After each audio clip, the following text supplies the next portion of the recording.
do. It was sometime in early September. Though you were lazy about it, you made me wait around. I was so crazy about you, I didn't mind. So I was late for class, I locked my back to yours.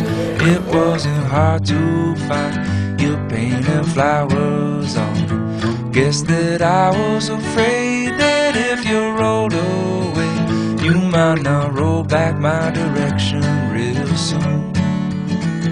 Well, I was crazy about you then and now, but the craziest thing of all, over 10 years have gone by. You're still mine, we're locked in time. Let's rewind. Do you